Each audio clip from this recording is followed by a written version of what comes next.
Everybody see my Screen? slideshow?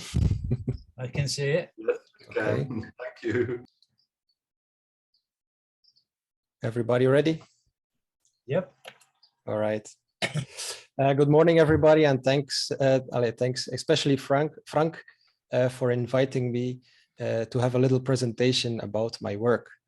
This is also going to be my very first presentation I'm giving, so forgive me if I stumble a little bit or if I would make any mistakes. Also, my mother tongue is Dutch, so sometimes I will have to search my words in English, but I'll do my best. And to break the ice a little bit, I would like to introduce myself so you have an idea of who I am. So my name is Glenn Vanderbeke, as you have seen. I'm a full-time photographer and blogger from Belgium. I am 32 years old, and I have an interest in practically almost everything. And this curiosity sure helps me to create better photos on different assignments, especially in my commercial work. So besides that, I'm also a nature lover and outdoor man. I'm a certified photographer who's a member of the Nationale Vereniging van de Beroepsfotografen. That's the National Association of the Professional Photographers in Belgium since 2014. With my own name, Glenn Vanderbeke, I want to be known as a landscape photographer, but I do also commercial work. I'm also an account manager at Wetfotografie and Videografie since 2020. But first, let us go back and see how it all started. I like some interaction, so I have a quick question for you. Can anybody guess what these people are doing? You can leave a comment in the chat, or you can put on the mic if you want. Aircraft photography. Air show. Yeah. Yeah, it's a flyover. Yes, indeed. These people are plane spotters. And my father was also one of the many plane spotters or photographers alongside the air track, which meant since I was little, together with my brother and my sister, I often spent a couple of hours at the airport, seeing our father taking pictures with a little black box. And besides that, he was also the one who was responsible for family pictures on every occasion. So yeah, I grew up into photography. And little did he know he was what they now call an influencer. Because when we were older, we got our first camera, a simple point and shoot. This is the one here on the picture. It's a Vivitar T200, a little film camera, no special settings, just you wind the film and then you press the button, and then you had to wait until the film was developed. But we took pictures of everything. And the years went by and also began to develop other interests. It was only back in 2009 that I rediscovered photography, and it turned into a real obsession. So the next question is then, why landscape photography? When I was a little kid, I loved nothing more than to play outside, on the streets, in the meadows, between the cows. Back in the days, you could do that without the farmer being mad, but also in the woods at the end of the street. We climbed the trees, we fell from the trees, we dug wells, we built camps.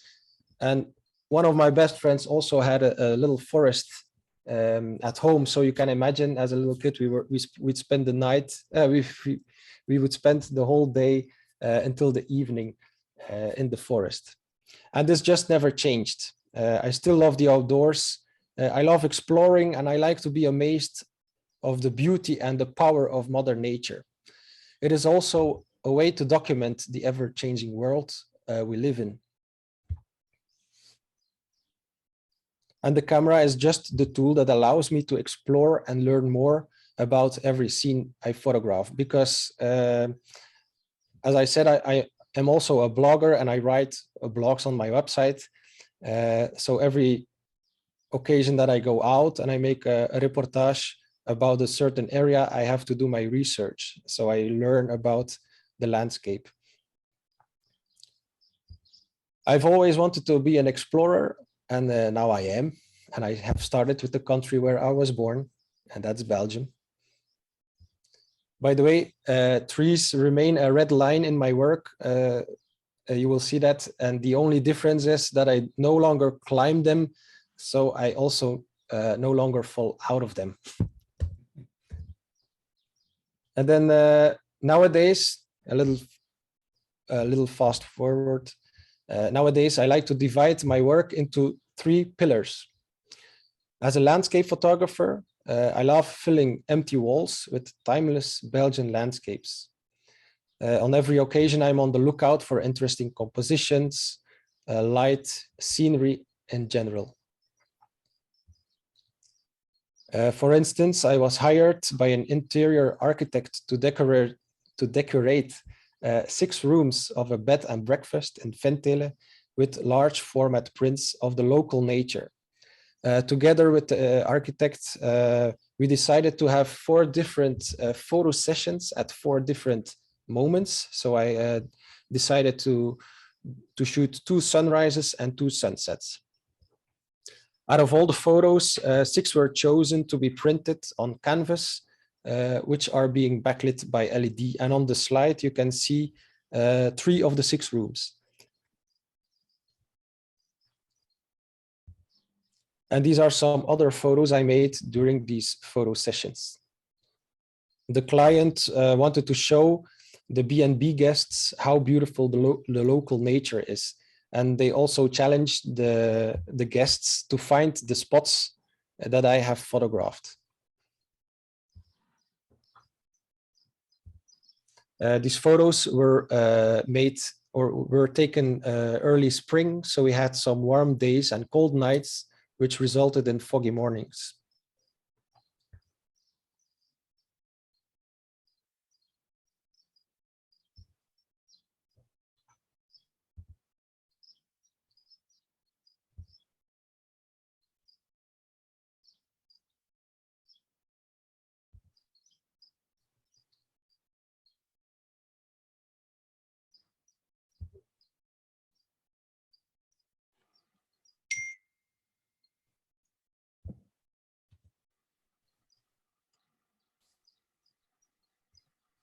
And from time to time, I also like to exhibit my work.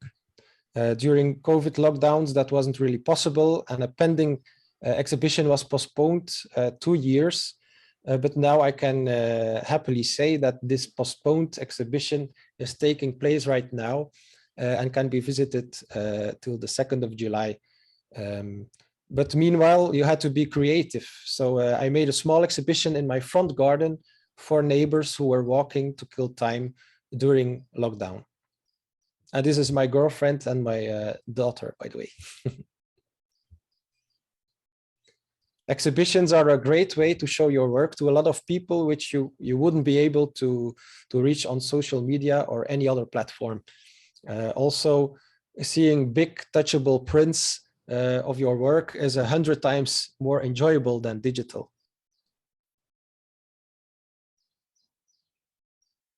This is the current exhibition in the library.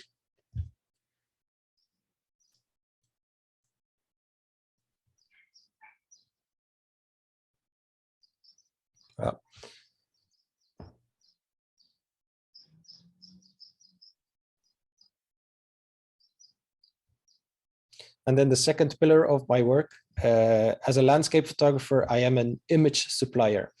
My website, glenvanderbeke.com, is a growing image library of Belgium. Here on the top right, we have Bruges, and then in the left corner below, it's Het Sven and Knokke. And then on the right side, Blankenberge during Storm Eunice.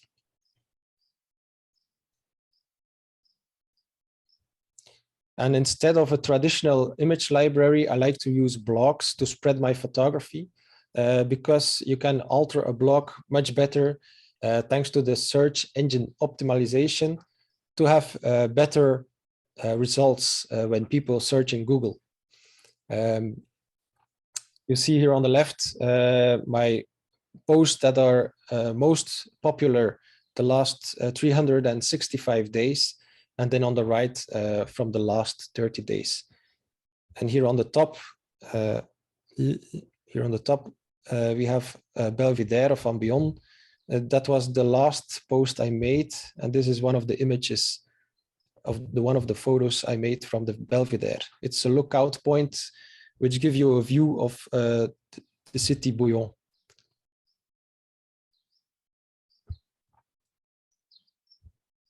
And if a company or somebody Googles a certain place in Belgium where I have blogged about, there is a great chance they will eventually find my photography. This kind of landscape photography is also different than, for instance, my prints. These photos are taken on more realistic times during the day because in tourism, this sells better. I also don't use any kind of filters to create special effects because, again, this is not realistic to show to tourists who will likely not be interested in photography at all. The last important thing is to include certain landmarks, like I did here in the background, or objects that are specific to that location. Here is a photo of the Beguinage in Bruges. So we have the flowering daffodils in the background. We can see the white houses that are typical for a Beguinage. And this again is in great contrast to my prints that you have seen in the previous section. Some of my clients can be government authorities, tourism boards, communication offices, magazines, architects, etc. And then we come to the third pillar of my photography. As a landscape photographer, I discover and blog about Belgium. Glen Vanderbeke is an inspiration platform for photographers, hikers, nature lovers, and day tourists. And this photography is a mix of both previous pillars. So I include people to show them in the landscape of Belgium. Whenever I am out and about and discovering a new place in Belgium, I try to include people in my landscapes. It not only shows us the scale of the landscape, like you can see here in the Panne and the Westhoek, but it also ensures that other people can recognize themselves in the photo. And my ultimate goal with my blog and my photos and this third pillar in general is to inspire people to go out and discover more of the local landscape we live in. Belgium is a very small country compared to other countries, but there's a lot of variety from west to the east.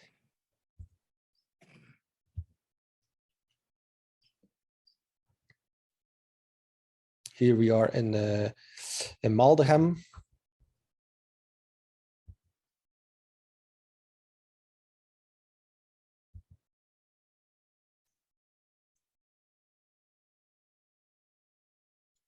Here was a foggy morning in one of the headers we have. But then also on the other side of Belgium, the Hoge Venen with the dead trees you see in the background, which is called Noir Floet.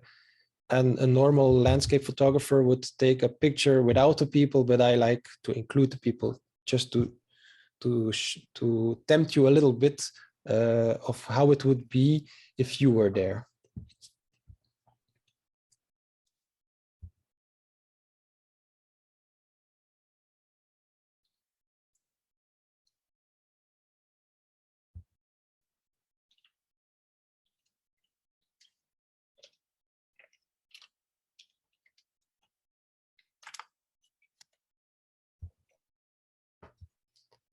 And then my next chapter is about finding your own style.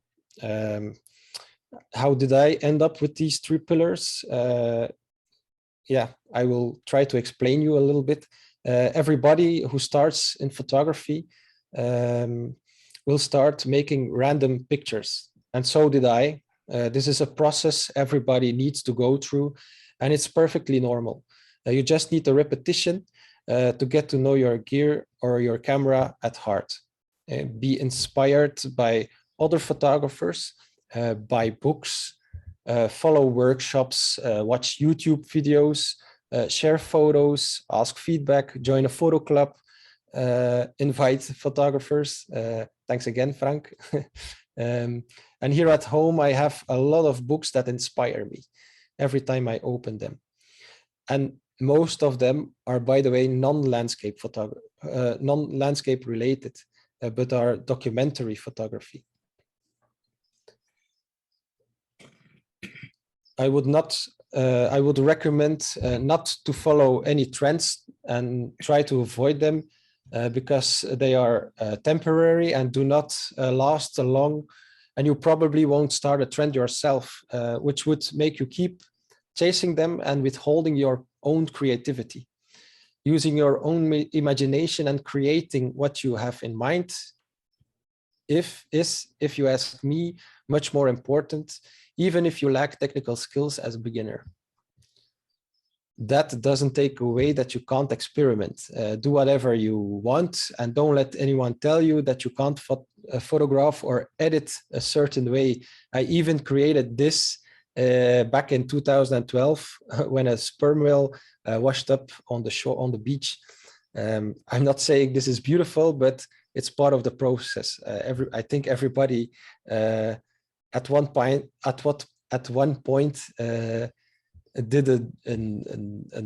did post-process an image like this, and it's okay. It's okay.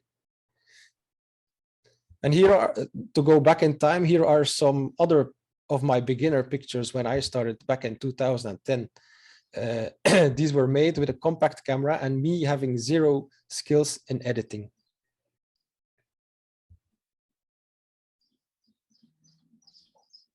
You can say these are snapshots, but this was the beginning of my landscape photography career.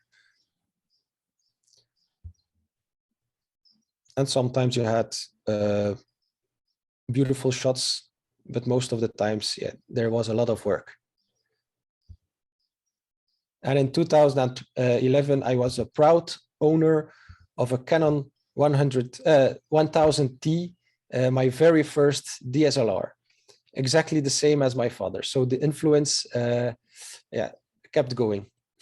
So we started to experiment some more and started to get better results. And in that time, I was a very active member on a forum here in Belgium called Belgium Digital Forum. And through the feedback I received over there, I was able to grow one step at a time.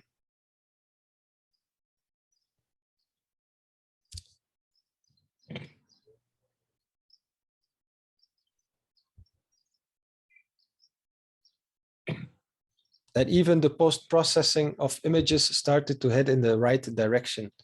And as the years went by, I started to gather more gear. And for instance, one of the first purchase I did was a Tokina 1116 f2.8, an ultra wide angle for crop sensor body. And I bought an ultra wide angle just because I thought you needed an ultra wide angle to become a landscape photographer. But it would take me some years to realize that's not true. As you can see, the Tokina 1116 was almost permanently fixed to my camera body. But we could see some improvements in terms of composition and use of ambient light, or just the lack of it.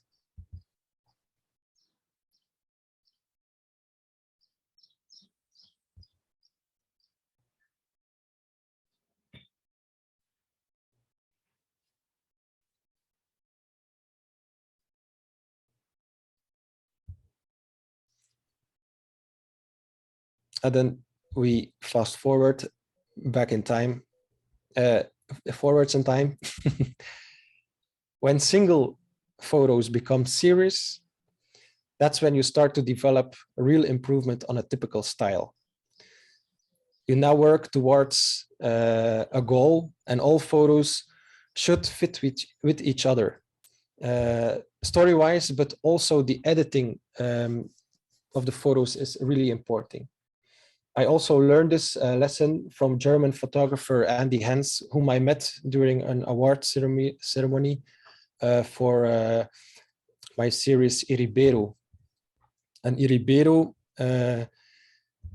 won the Emerging Talent Award organized by the Federations of the European Photographers. And it's about an educational center in Gisenyi in Rwanda that trained Rwandans to become millers. I helped and followed the classes and the students from this project for 1 month. And each day I grew closer to them, which allowed me one day to start creating this series. I'm sure if I would have pointed the camera at them from day one, it wouldn't be possible to create this series. It's a series not about landscapes, but it was an important one for my further work.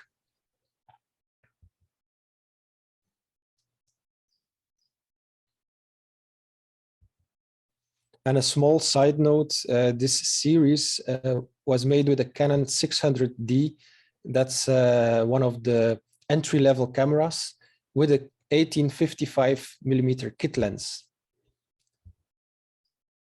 With this, I want to say that story and vision are more important than gear.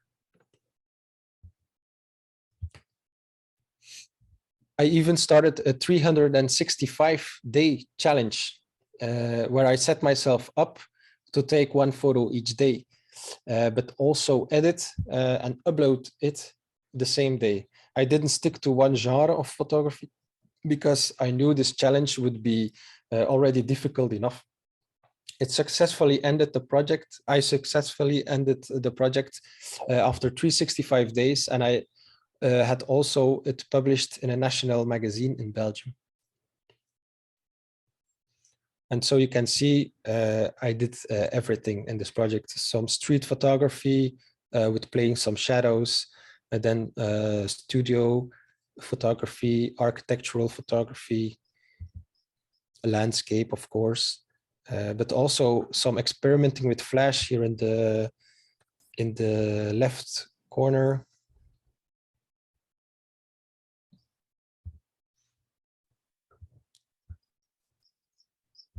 And this photo was my number 365, just to show you how exhausted I was from this project.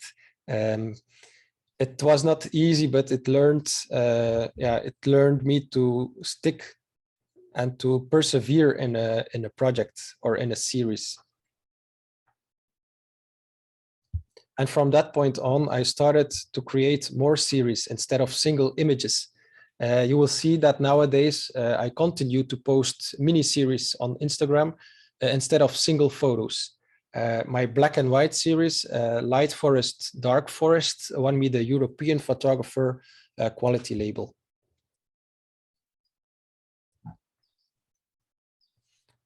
Starting from a zoomed in photo, I zoom out furthermore in order to end with an overall sight of the landscape. And each phase consists of 2 photos. So the first one and the second one are a set, then the third and the fourth are a set, fifth and sixth, and so on. The first one is a totally zoomed in photo with a focus on the stems of the trees. And the first one, it's also, each photo set consists of 2 photos with clear similarities, in this case the stems, but also are very different. Here we have the peace and there is no disturbing elements in the background. Here we have the stems, but then the contrast with a lot of disturbing elements. and that continues throughout the series till the end, where we have a total sight of a landscape with no disturbing elements, and then another one which is very dark.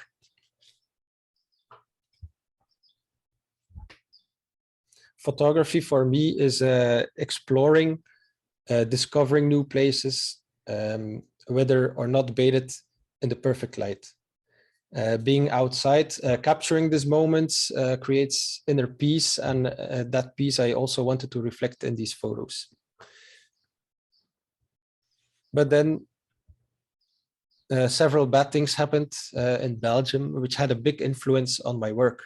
The first lockdown in Brussels that I know of, after the Paris attacks in 2015, Trump calling Molenbeek a hellhole, which condemned Belgium in general, a dangerous and dark country. And then eventually the terror attacks in Brussels airport and the metro. I don't want to deny the facts. It's a very terrible thing that happened, but due to all the bad press, the tourism in Belgium had a really bad time. And even before the fatal attacks, and then of course, several months after, the tourists canceled their holidays in Belgium. Belgians themselves stayed inside or fled the country. And now was the time that the Belgians needed to support the local tourism more than ever, because there were no tourists coming to Belgium in months. So in response, I started a series on Instagram called "Yes, This Is Also Belgium," to counter the bad press. And I wanted to show the world another view of Belgium, one of beauty and positivity. And for foreigners, but also mainly for Belgians. We have a tendency to go on holidays far away in search of beauty, while Belgium has a lot to offer as well on daily basis. In the past 6 years, I have been working on and off on this series through my 3 pillars I mentioned in the beginning of my presentation, by visiting lesser known locations, writing blogs, inspiring people, creating timeless pieces as wall decoration. When the COVID crisis shut down the country 2 years ago and closed the borders, I saw an immense increase of visitors on my website. People couldn't travel out of Belgium, so they rediscovered their own country. And according to the stats of my website, a lot did this through my blogs. I can't share everything today, but I collected a variety of photos through the different seasons. We start off in Bruges. I always emphasize the importance of local locations as a landscape photographer, because in good conditions or rare situations like this one, you need to be able to go shoot on a location that you are, 1, familiar with, and 2, that is nearby, because rare situations happen rarely and don't last long also. So here we are in the beginning again of Bruges during a rare snowfall early spring, and the combination of the daffodils and covered in snow with the white housing makes up for a great photo.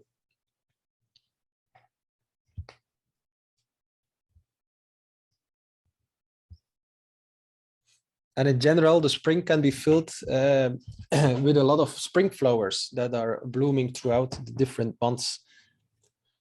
For instance, we have cow parsley,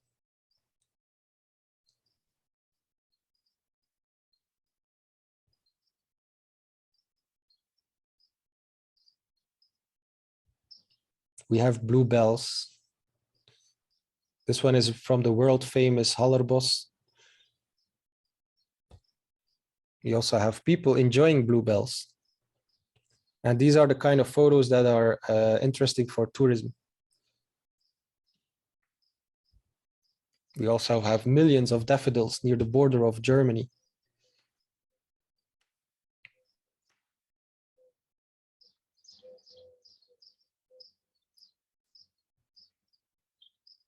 And then also wild garlic in the Flemish Ardennes.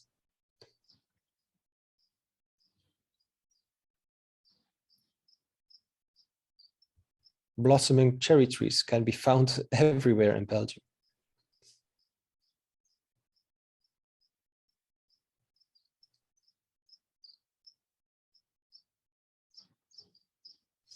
But then also, sometimes I go out discovering a new place, like here St. Nicholas, and I only take one lens with me because if you, how do you say it? If you simple down to one choice, you don't have to think about the gear, and every shot will have the same look and feel to it.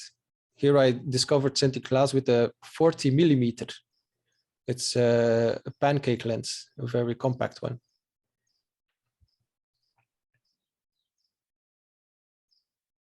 This one is a bouillon again.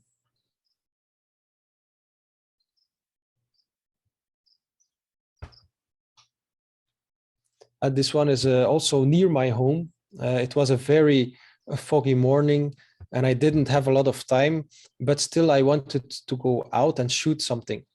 So I decided to go to one of my local forests where I spend a lot of time here in Torhout. And upon arrival, I saw this lane covered in fog, and I knew if I wait here for a little longer, the sun would eventually come through the treetops, lightening up the whole scene. And then you get rewarded with this.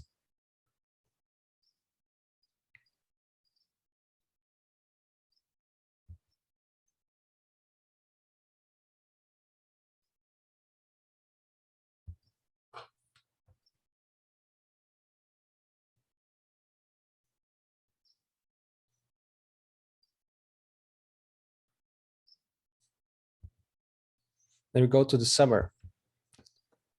This one is in Connecterra. Now it's called Terrils.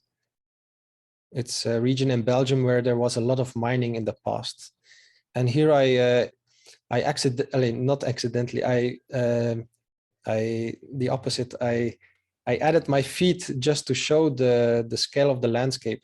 And eventually this photo was used in an advertisement for BNP Paribas Fortis.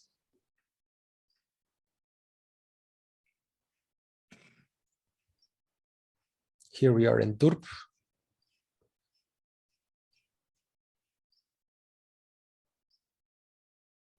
And this was just, it was a beautiful sunrise. One exposure because I chose to show the trees as silhouette.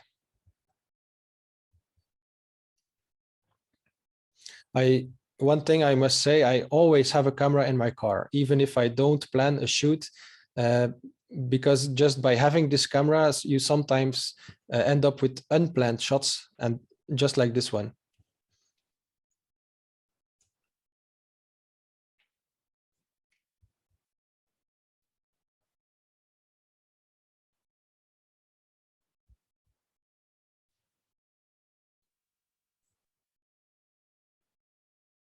This photo was made at the Ostend beach.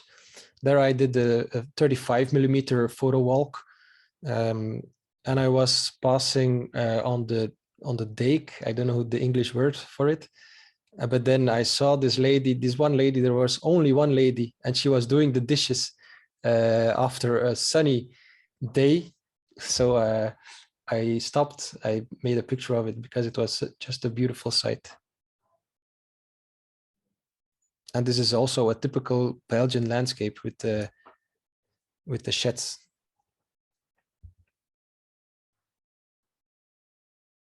And in the summer, normally landscape photographers say, "Oh, this is a boring season," but when you combine tourism with it, you can make some good images. That's what I think. This is in Liège. There you also have a viewpoint over the city.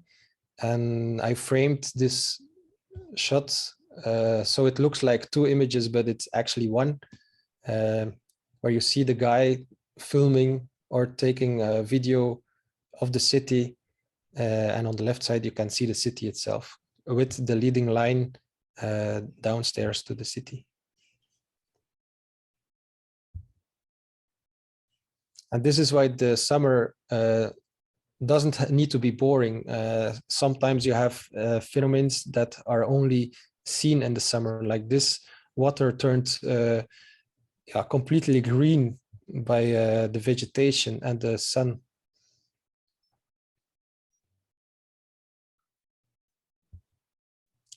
This is sea spark, zeevonk in Dutch.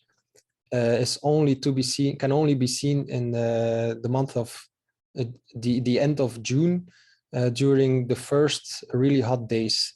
And I just saw a video of sea spark from the Friday evening on Saturday, so I missed it.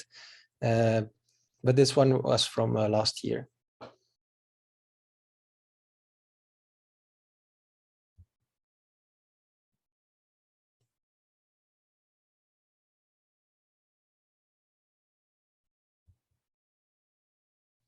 And then we arrive in the month of August with blooming heathers.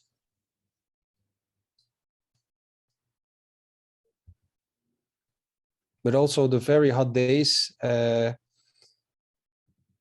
do have an influence on the behaviors of the animals. Like for instance, if you drive along country roads, then you must pay attention to the behavior of the cows or the sheep. They will always try to find the shade, and sometimes you can make beautiful pictures. For instance, if there is one tree in the weide, and all the cows they try to get under the tree.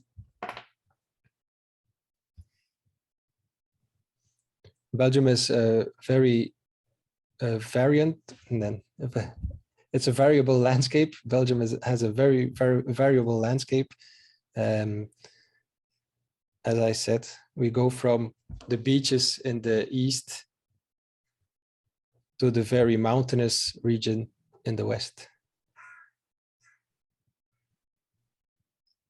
Sorry. Dat is omgekeerd, hè? Omgekeerd, hè? Other way around, okay. Yeah, the other way around. From the beaches in the west to the very mountainous regions in the east. While I was saying it, I was realizing I was messing up.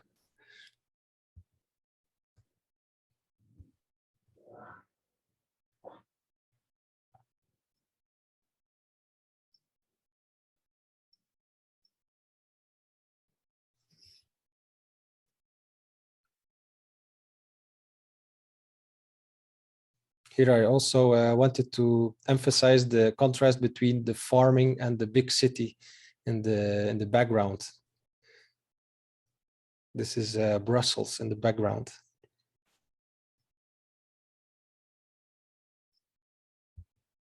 And then we arrive in autumn. As I said, in August, the heathers are blooming, but you have to go visit them again during autumn, because instead of a purple landscape, you get a brown landscape, and together with some morning light and fog, it creates some really interesting photos.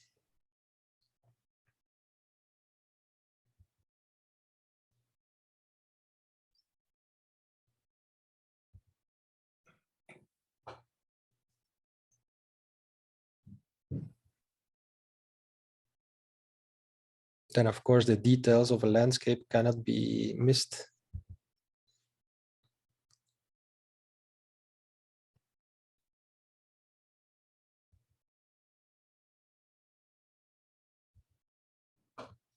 And then a little bit of creativity also. This is ICM, intentional camera movement, where you try to well, you dial in a longer exposure and you intentionally shake the camera.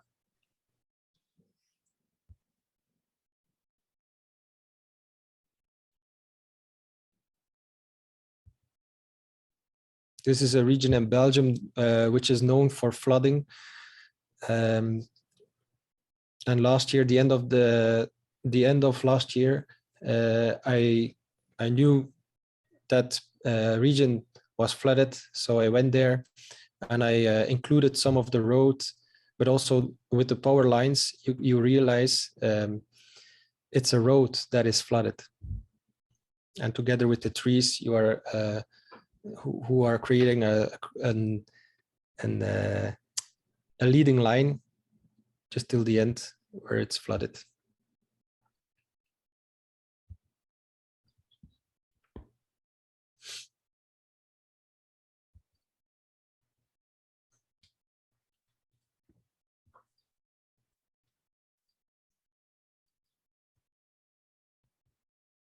Then we have one more chapter, the winter, which is known for the cold beach walks.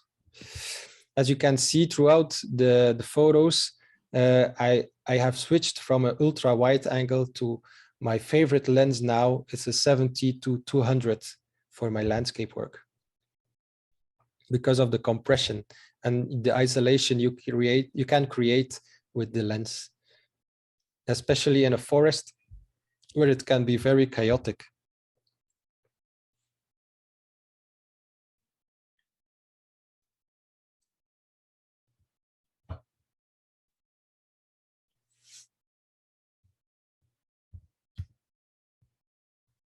Or scenes like this, where you can't reach with the with the ultra wide angle, and also the layers you create in the field. You can express them more with the tele lens.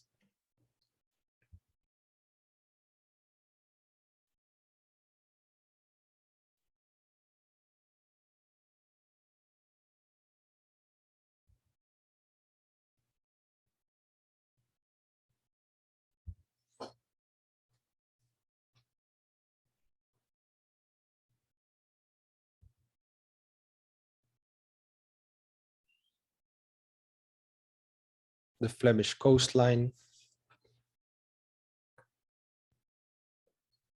And then, of course, the real winter images.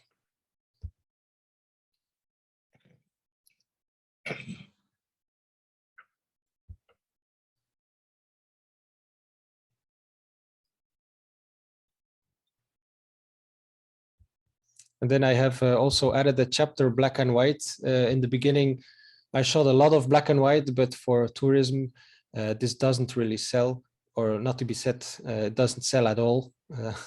These are mainly for print purposes.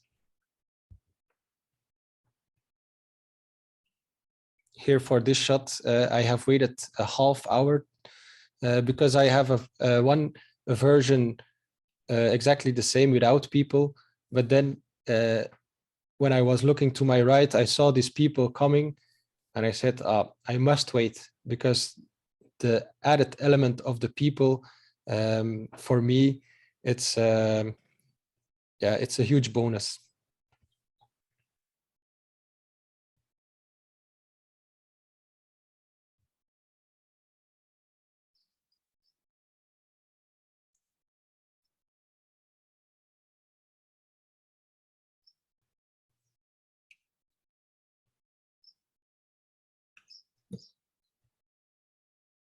This photo was made during one of the storms. I have put my camera on a tripod, added a 10-stop filter, just to have 30 seconds of exposure. And the stem of the tree, because it doesn't move, is sharp, but then all the branches and the leaves on the tree are in movement, which create this surreal effect. So even when it's stormy weather, I go outside.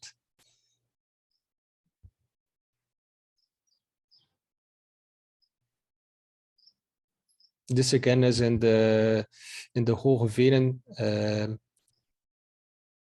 where the forests, these trees are remains of multiple forest fires and are there in the landscape just like skeletons.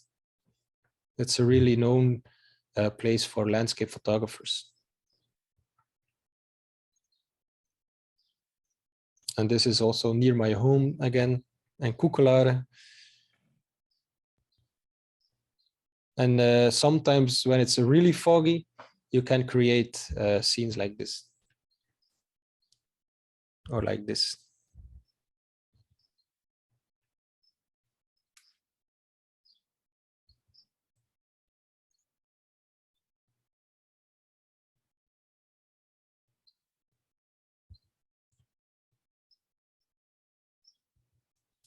And then the last series that of the most recent series that I have been working on for the past 2 years is Mighty Magnolia. Fossils from millions of years ago testify that magnolias are one of the oldest trees in the world. The flowers were even part of the dinosaurs, the diet of the dinosaurs. That's what I found on the internet. Today, they are mainly used as an ornamental tree in gardens or landscape parks. Dated by architecture, the Mighty Magnolia is the only witness to overcome the ever-changing world in which it was planted. And this series has a bonus challenge to it because the peak of the blooming of the flowers lasts only 4 days. In that small window, I'm traveling across Belgium via a pre-planned document that I made together with the help of my following, because I can't do this project alone. Based on their tips, I'm mapping every location of every possible candidate magnolia. Here, West-Vlaanderen, Oost-Vlaanderen, Brussels, Antwerpen, Limburg. And then I also have one tree near Derby that I still have to do, but I will do it next year. And these are some of the examples. My goal is to cover a century in form of architectural styles by decades. And I believe I need at least one more spring to end this project.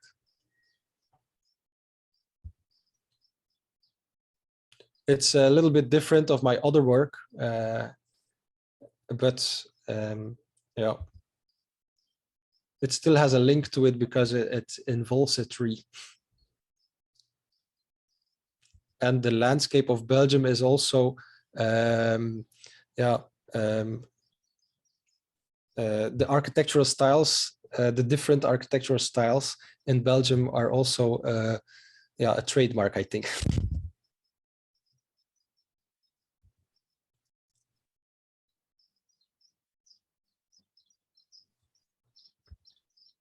And maybe, who knows, this will become my first book. I'm really thinking about that. The way that I shoot this project is always the same. Front side of the house, dead straight, with left or right a magnolia. This ensures that all the photos will fit next to each other. And all photos are made also with the same combination. So a 5D Mark III in combination with a Canon 17mm tilt shift.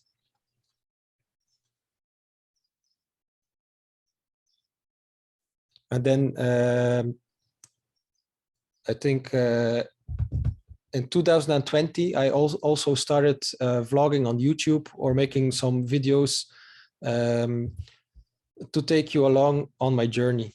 This in addition to my blog posts. The videos are English spoken just to reach a broader audience, just as my Instagram page. Maybe I can show you one video in the end, if there is still time, or maybe you can check it out yourself. If you want to follow me, you can do it on YouTube or Instagram. I will leave this for a few minutes, maybe if people are interested. And with this, we come to the end of the presentation.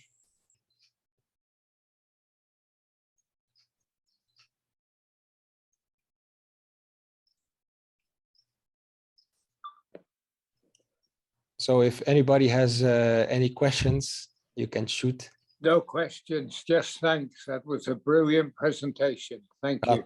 Thanks, Harold. Yes, thank you very much. Very good. Yeah, I have to agree. Excellent photography, excellent presentation.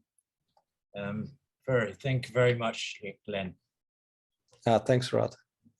En van mij ook extra bedankt. Ik vond het heel tof, maar ik wist dat je hele fantastische foto's hebt, dus merci. Ja, gerne gedaan, Frank. Glenn, are you making a living from your photography, or do you have to work at something else? Ashton, I believe it's the question. Yes. Yeah. Yes. So I mentioned in the beginning, I'm a commercial photographer as well. So I make a living from my photography. But I will say my landscape photography, it's not enough to live from it. So I need my commercial work. Mhm. Good. Yeah. Well done, and congratulations. It's Yeah. not easy nowadays. Could you No. could you stop sharing the screen now? Yes. Voilà. Okay. It's easier to see everybody. Thanks. Yeah, exactly. That was brilliant. I have to Yeah. say you had excellent photography. And I mean the presentation was good, but the photography I loved. Yeah. I try to build it up a little bit, and by looking back in the past, I hope it didn't bore you. Not at all. Yeah, Not, okay. not in any moment. Yeah. Yeah. No, it was great. I'm glad you concentrated on the landscapes. You know, 'cause Yeah. it's very original style. Thank you. How much post editing do you do, Glenn? Excuse me, Harold. And what do you use? Can you repeat one more time? Sorry, how much post editing do you do, and what do you use? I use Bridge, Adobe camera. How do you say it? Adobe Bridge. If you know it. Can you repeat what? We've got that dodgy sound again. Yeah, it's the dodgy sound. So for my editing, I use Bridge from Adobe. Yeah. In the beginning, I used Lightroom, but I prefer Bridge because you don't need to make a library. It's, Library. the sound is a little bit weird. No, I don't know what that is. Most people are. Or maybe we can mute Yeah, most everybody. people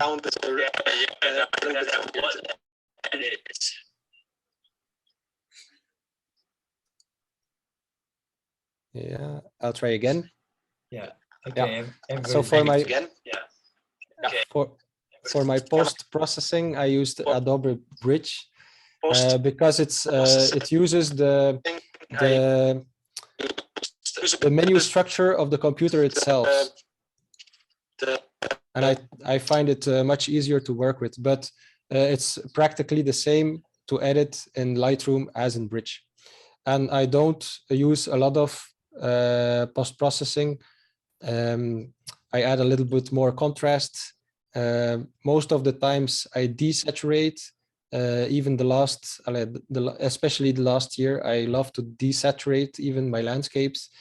But for the rest, disturbing elements, I don't remove them because I want to show you the landscape as it is.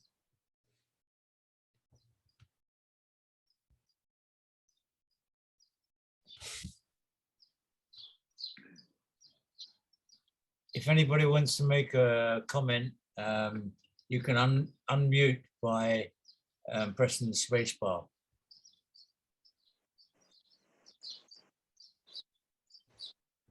En de tentoonstelling nu, the exhibition now in the library, where is that? Maybe Marlene can go.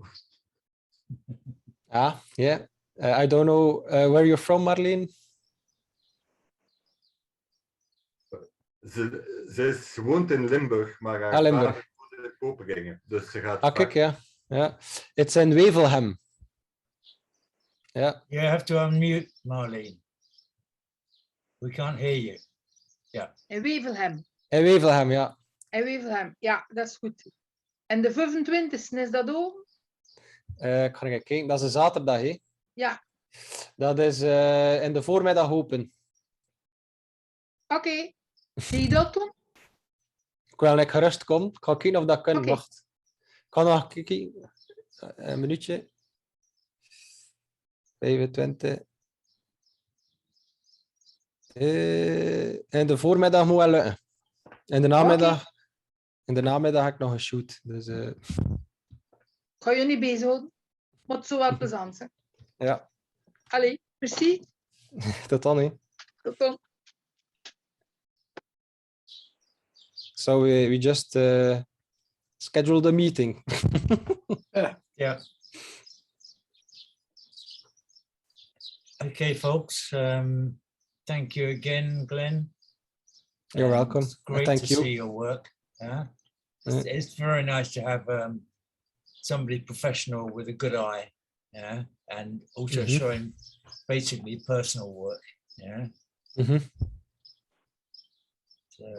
Okay, folks. That was it.